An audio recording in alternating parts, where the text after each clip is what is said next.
अमन ने फोन रखा और कमरे की तरफ आया तो उसकी मम्मी ने उसका हाथ पकड़कर रोकते हुए कहा, क्या हुआ बेटा, किसका फोन था? कुछ नहीं, मैनेजर का फोन था। कुछ बात हो गई है क्या कंपनी में?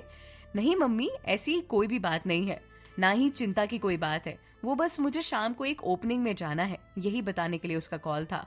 तो क्या तुम जाओगे बेटा? अमन की मम्मी ने संकोच करते हुए पूछा।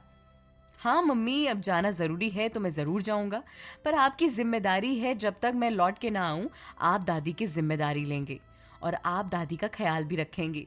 उन्हें किसी भी चीज की कमी नहीं होने देंगी, सोच लेना आप। और हाँ, आप उनका ख्याल रखेंगी, मैंने कहा ना कि कोई नौकर उनका ख्याल नहीं रखेगा। हाँ बेटा, तुम हमसे ऐसे क्यों नाराज होते हो? वो सिर्फ तेरी दादी है क्या? वो हमारी भी तो कुछ लगती है ना, तो हमारा भी तो फर्ज है उनकी सेवा करने का। वो तो मुझे पता है आप लोग उनकी कितनी सेवा करते हो। ये कहकर अमन अपनी दादी के कमरे में जाकर उनके साथ बैठ गया। इधर प्राची कपड़े सिलेक्ट कर रही थी ओपनिंग में जाने के लिए। वो सारे कपड़े सिलेक्ट कर ही रही थी, उसे समझ नहीं आ रहा था कि आज वो ओपनिंग में क्या पहन के जाए। इसीलिए उसने बहुत सारे कपड़ों को अपने बेड पर बिखेर के रखा हुआ था। प्राची को ऐसे कपड़े बिखेरते हुए देख मधु उसके पास आकर बोली, क्या बात है, इतनी हैरान क्यों हो रही हो? और ये कपड़े इतने सारे क्यों बिखेर के रखे हुए हैं?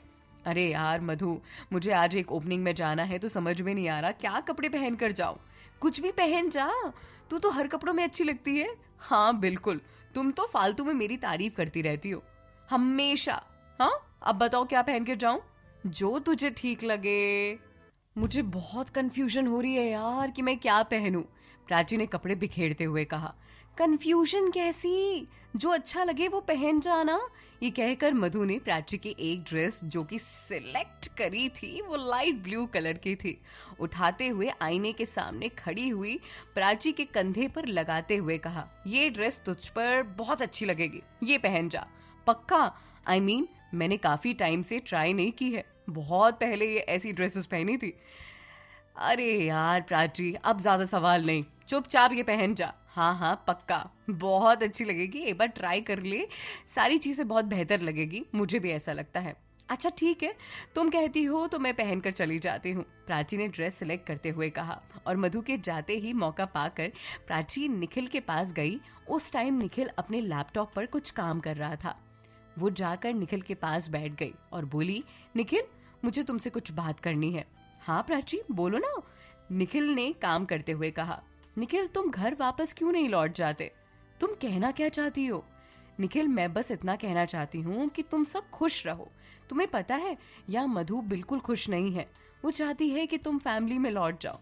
तुम तो अपने काम के सिलसिले में जॉब पर चले जाते हो, वो बेचारी यहाँ दिन भर अकेली रह जाती है छोटी बच्ची के साथ। कभी तुम रहो या ना रहो, अगर ऐसे में उसकी या बच्ची की तबीयत खराब हुई तो वो बेचारी परेशान नहीं हो जाएगी? ठीक है, वो तुम्हारे माँ बाप है, वो तुमसे गुस्से में कुछ कह दें, इसका मतलब ये नहीं कि तुम उन्हें हमेशा के लिए छोड़ दोगे। नहीं प्राची, मैं उन्हें छोड़ नहीं रहा हूँ। वहां मेरी और मधु की कोई कीमत नहीं समझता है, उसे भी तो कोई अच्छे से ट्रीट नहीं करता। और मैं नहीं चाहता कि मेरी मधु को कोई कुछ कहे या मेरी नौकरी की वजह से उस पर ताने सुनाने पड़े। ऐसा कुछ भी नहीं होगा, एक बार कोशिश तो करो, प्राची ने निखिल को समझाते हुए कहा। नहीं प्राची, तुम कोई गलत फहमी में हो। मैं अपने परिवार वालों को बहुत अच्छी तरह समझता हूँ।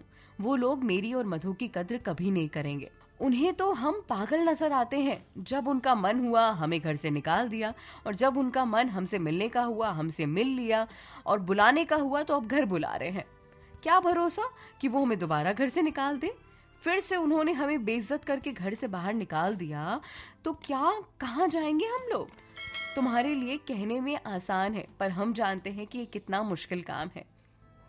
ठीक है निखिल, जैसा तुम्हें सही लगे। मैं बस इतना कहना चाहती थी कि मधु और तुम दोनों खुश रहो, बाकी जैसा तुम्हें ठीक लगे। ये कहकर प्राची वहां से जाने लगी तो निखिल ने उसे समझाते हुए कहा, मैंने ये नहीं कहा कि तुम कुछ गलत कह रही हो। मैं जानता हूँ तुम हमारी खुशी चाहती हो और इसीलिए मुझसे बात करने आई थी, पर अभी जो सही है हम वही कर रहे हैं। प्राची के काफी समझाने के बाद भी जब निखिल नहीं माना तो प्राची ने भी हार मान ली। वो समझ गई थी कि शायद निखिल मानेगा भी नहीं। वो केवल निखिल और मधु को खुश देखना चाहती थी और इसीलिए वो निखिल को घर वापस जाने के लिए फोर्स नहीं कर रही थी, ताकि मधु अपनी फैमिली के साथ खुशी खुशी रह पाए। इसीलिए वो बस ये सब चाहती थी। पर निखिल वो ये बात मानने को तैयार ही नहीं था। वो उस घर में वापस नहीं जाएगा। वो अपनी वाइफ की खुशियां चाहता था, उसकी इज्जत चाहता था और केवल इसी कारण से वो वापस नहीं जा रहा था। निखिल से बात करके प्राची जैसे ही बाहर निकली तो मधु सामने खड़ी थी। प्राची ने मधु से नजरें बचाकर आगे बढ़ना चाहा तो मधु ने उसका हाथ पकड़ के उसे टोकते हुए कहा, क्या हो गया? कौन सी बात करने गई थी तुम निखिल से? कुछ नहीं मधु, प्राची ने घबराते हुए कहा। बताओ ना प्राची, क्या बात है? कोई प्रॉब्लम है तो मुझे बताओ ना। नहीं मधु, कुछ भी तो नहीं। प्राची, तुम्हें मेरी कसम, बताओ ना क्या बात हो गई? कुछ नहीं, मैं बस निखिल से यही कहने गई थी कि तुम दोनों वापस घर लौट जाओ, पर वो तैयार ही नहीं है। अब आगे क्या होता है? आगे तो अमन से मुलाकात भी होने वाली है प्राची की।